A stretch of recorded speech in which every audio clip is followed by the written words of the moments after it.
Hi, welcome to Hannity. We are back, yes, with an incredible live audience. Whoa, revved up, ready to go. And coming up, the House Judiciary Committee just announced that they're going to hold a hearing in New York City. These are the only normal people in the city.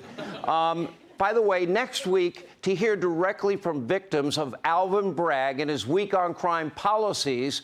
Finally, this state will hear from the victims. Their voices will be heard. Now, Jim Jordan will join us in a minute. We'll go over all the details as Republicans now fight back against the Democrats' witch hunts. Later, the Great One. Any Great One fans here? Mark Levin is here to weigh in on how Biden's weakness is making the world a more dangerous place. And China, Russia, Iran, guess what? They're filling that void, guaranteeing a less safe America and a less safe world. But first, let me start by telling you briefly, let me tell you what the left-wing media, the Democrats, they want you to talk about today. They have an agenda. Before we get into the real monologue, they really should be covering that they're not going to cover. The left is crying racism over the expulsion of 2 Tennessee lawmakers last week after they led a group of protesters through the state capitol with bullhorns. Let me be clear. At this point, it's a non-story. When they became state legislators, they agreed to the rules of that House, which clearly state, quote, members shall not enter any meeting of the House, its committees, its subcommittees, joint conventions, or joint committees with props or personal displays of any kind that may be used as a visual aid for the advocacy of or in opposition to any legislation or political message whatsoever.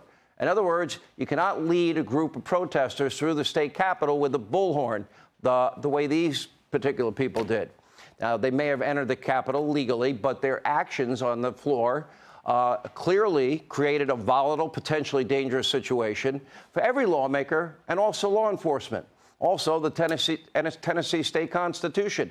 It gives each legislature the authority to, quote, determine the rules of its proceedings, punish members for disorderly behavior. With the concurrence of 2/3, they can expel a member. That's what happened. And tonight, the Nashville Governing Council has already voted to reinstate one of the expelled legislators. That's part of the law also.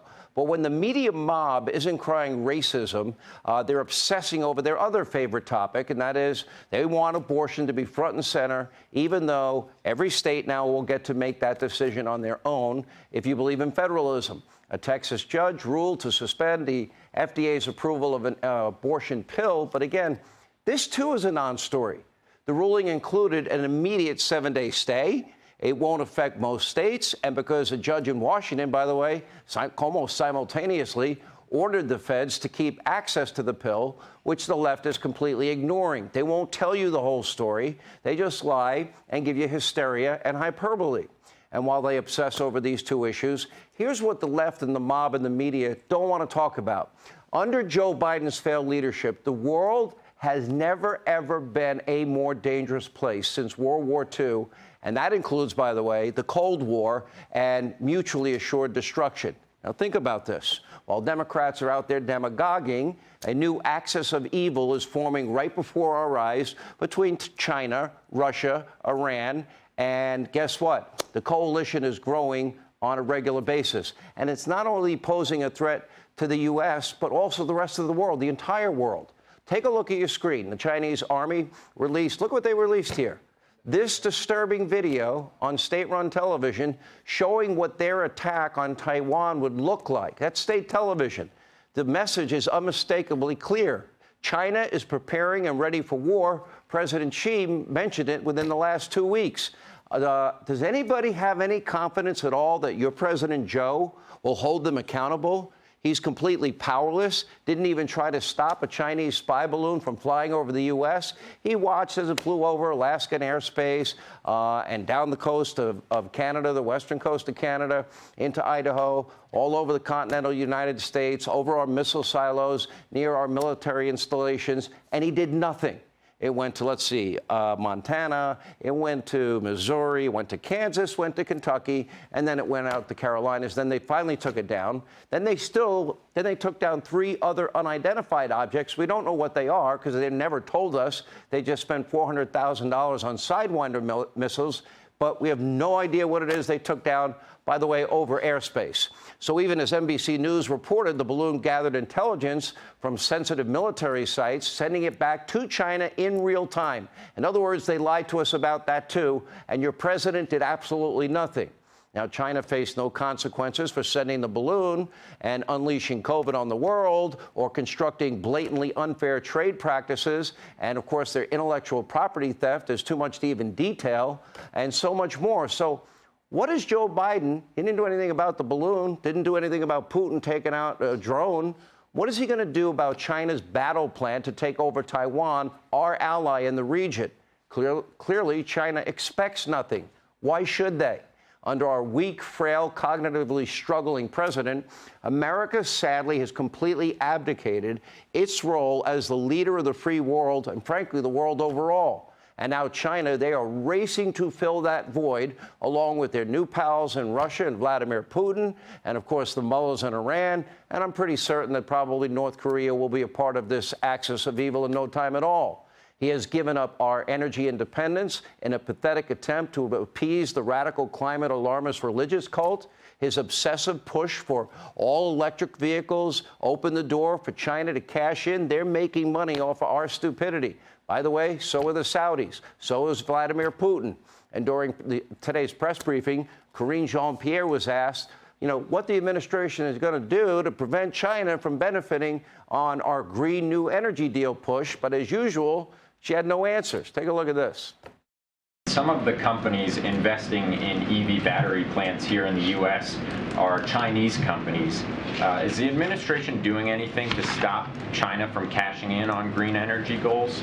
I don't have anything to share on China specifically as it relates to electric vehicles. You know where we stand on China. We want competition, not conflict. That's where we have always moved with China. Now, meanwhile, last month, China brokered a deal between Saudi Arabia and Iran. I didn't think that would happen. Many are now speculating that they will throw their weight into the deal between Saudi Arabia and Syria. Now, remember, under President Trump's strong leadership, all these countries in the Middle East, when you think of it, the United States, Israel, we had Jordan, we had Egypt, we had the Saudis, we had the Emirates. They all stood together against Iranian hegemony. Well, all of a sudden, Joe Biden is in office. And the Saudis now clearly made a decision. And Saudi Arabia, other countries, made a deliberate choice to have China negotiate these deals, not the U.S. In other words, the way I interpret this is they have bet that China will become the world's leader, surpassing the United States, and they don't want to be on the losing side of that battle. And now they have shifted away from the U.S. and Joe Biden completely. But it's not just our adversaries that are pushing back. Take a look at this. During his recent visit to China, French President Macron warned Europe about America's weak position as tensions with China arise. And he urged Europe to reduce their dependence on what he calls the extra territoriality of the U.S. dollar. Make no mistake, a new world order is forming. An axis of evil is forming. And it's all happening because Joe Biden is weak and missing in action. America's not only leading from behind, we're not leading at all, and the world knows it. And these hostile regimes, these hostile actors, they're taking full advantage of this. But I know many on the left, they would rather talk about Republicans are racist, sexist, homophobic, xenophobic, Islamophobic, transphobic. They want dirty air and water, and they want to kill grandma and grandpa and throw them over a cliff when they're in a wheelchair. Not true.